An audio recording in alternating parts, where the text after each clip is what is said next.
konti lang ang tulog ko kasi nga na kanina nag-post ako na kung yun ay sign na ng kanyang panganganak.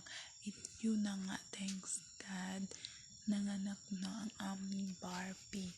And then 4 ang kanyang baby. And then yan siya. Kaso makalat dito. Sorry. Ayan po yun siya. Yan. Damit kasi dyan yung gusto niya. Yan. Sana. Ayan. Diba? Ganyan sila matulog. Kanina dito sila natulog sa liig ng kanilang mommy. Tapos may isang white.